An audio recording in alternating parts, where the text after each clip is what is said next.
Wanita diciptakan oleh Allah Subhanahu wa Ta'ala sebagai tulang rusuk laki-laki.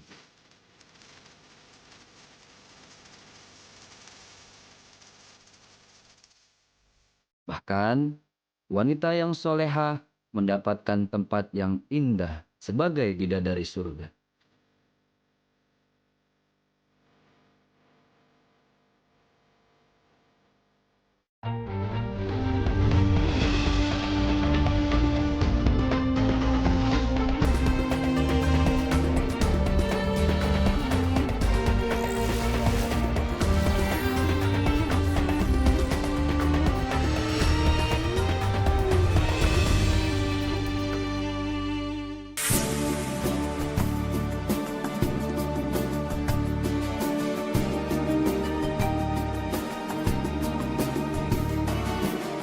Masih di kota Luxor, udara sangat panas di sini, apalagi di tengah-tengah gurun pasir.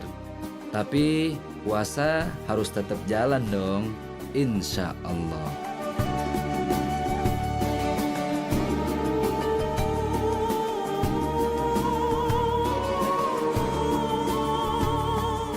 Wah, pokoknya nggak ada kalimat yang paling pantas kecuali subhanallah, alhamdulillah, wala ilaha illallah, wallahu akbar. Ini semua kebesaran Allah. Allah yang maha memelihara apa yang ada di langit dan yang di bumi, termasuk yang ada di Luxor ini. Satu kota yang sangat bersejarah di antara sekian banyak kota yang ada di Mesir.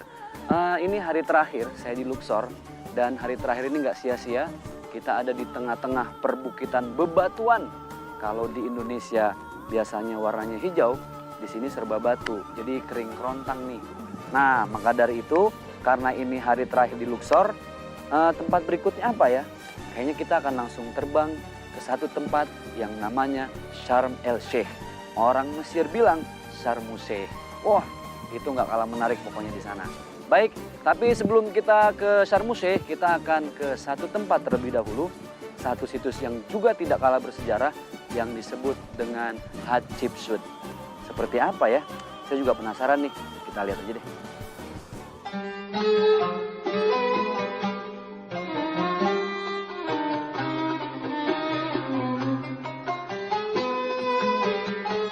Kuil Hatshepsut ini terletak di tengah-tengah gurun Luxor. Untuk mencapai ke kuilnya, saya harus menaiki sebuah kereta. Lumayan hemat tenaga ya pas puasa gini. Sekitar 5 menit kemudian, saya sudah melihat bangunan besar. Dan itulah kemegahan dari Hatshepsut Temple. Sebenarnya, siapa sih Hatshepsut itu?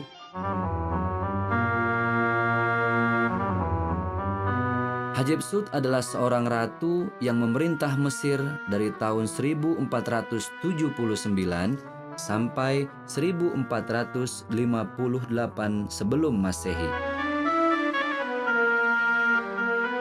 Dia dianggap sebagai ratu penguasa yang paling awal dikenal dalam sejarah dan perempuan kedua yang naik tahta sebagai ratu seluruh Mesir setelah Ratu Sobek Neferu.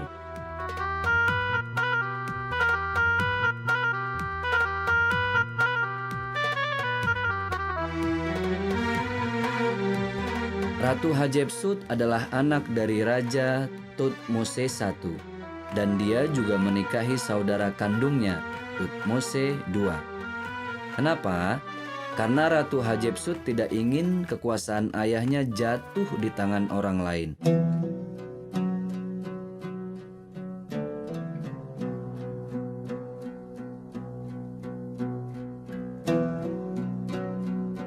Arsitek dari kuil ini bernama Senemut. Kuil ini dibangun berdekatan dengan kuil Mentuhotep. Walaupun dari berbagai sudut, kuil ini sangat berbeda dengan kuil Hatshepsut. Kuil ini dibangun memanjang dengan teras bertingkat-tingkat. Ada 3 tingkat dengan tinggi 97 kaki. Di pintu masuknya, kita akan menemukan patung Dewa Horus, yaitu Dewa Matahari dengan simbol burung falcon.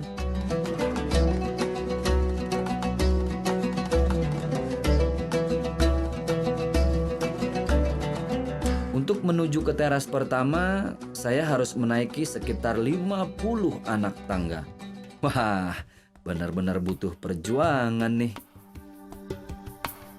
Di teras pertama, saya melihat patung-patung Ratu Hatshepsut. Walaupun tidak semua patung bentuknya masih utuh. Simbol-simbol yang ada di dinding kuil ini menggambarkan tentang kekuatan Ratu Hatshepsut sebagai ratu yang berambisi.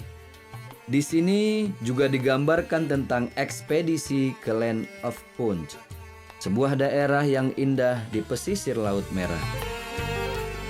Di kuil ini dulu terdapat patung-patung Ratu Hatshepsut yang megah. Tapi kini sudah banyak yang dicuri dan dihancurkan saat Raja Thutmose III berkuasa. Semua figur Hatshepsut dihancurkan oleh anak tirinya sendiri.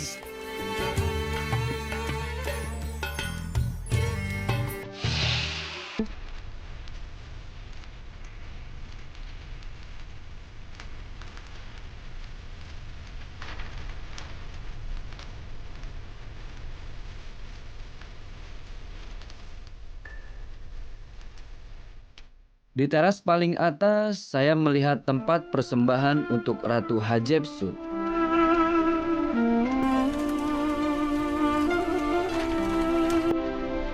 Pilar-pilar yang sebagian sudah runtuh, dulunya kuat menopang atap kuil.